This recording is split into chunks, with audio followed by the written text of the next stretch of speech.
Every big project starts with a plan. However, somehow I failed to actually record any of the planning. The idea was to have 36 groups of 4 colors.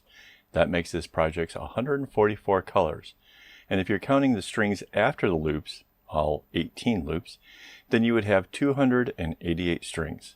All that aside, the truly difficult part of this was the idea that from one loop you would have 4 colors of the diamond that it makes, as well as the 4 colors that make up the counterpart to the left, and another 4 colors that make up the counterpart to the right, and then match those colors for the next loop.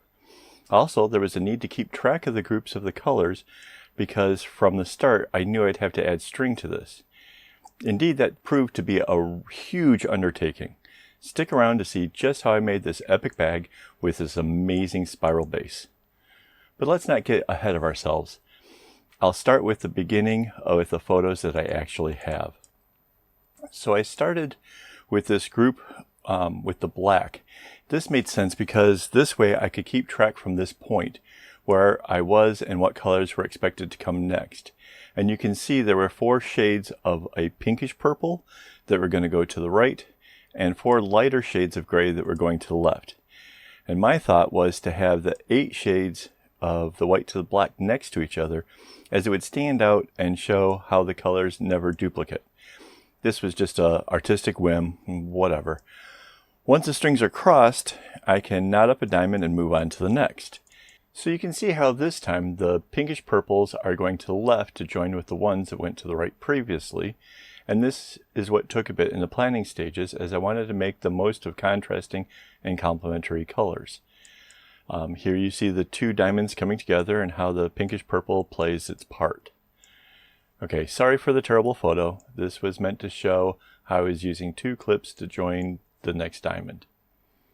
With 7 loops joined, I began to work my way downwards a bit to make the first row more complete. Mostly because it's easier to do it now before it gets too huge, and it takes up like all of my clipboard.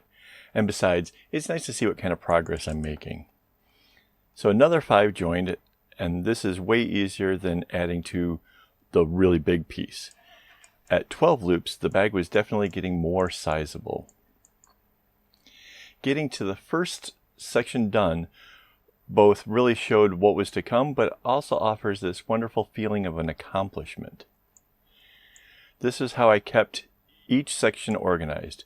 I couldn't risk having all the kumihumos made up prior, as it would have been nearly impossible to figure out which one was going to be the next. So my process just keeps repeating. Make a diamond, make another, and join them. I even tried to make a number of diamonds in succession because my wife was available to make the kumis, and that way I could better kick these out and join them when she got busy again. And once she got busy, so did I.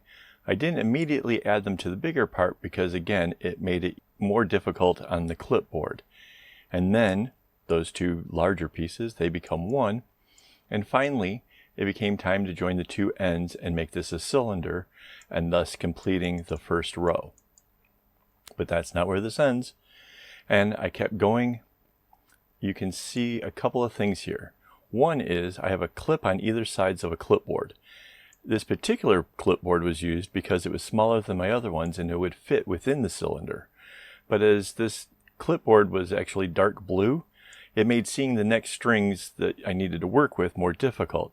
So I added a piece of white paper because it made it much easier to see. And this was a real inexpensive and simple modification that was surprisingly helpful. As you can see, I went beyond the single row and made a diamond to reverse the pattern. This also created a ring around the center of this bag. The trouble with finishing a segment like this is that it makes for a great photo opportunity for Instagram, but there was still a lot that needed to be completed on the other side. Once the second row was finished and the diamonds were finished, I took the opportunity to try to show both sides. And then I was off to knotting the next row. From this perspective, you can see how I had my easel set up, as well as the baggies that I used to keep the color groups together. You might not be able to see, though, where the numbers on the bags, but they are the years, like 1969 or 1980, And this is because they were reused from when I did the 100 Years of Color project. It's just a bit of trivia there, but I thought it was kind of cool.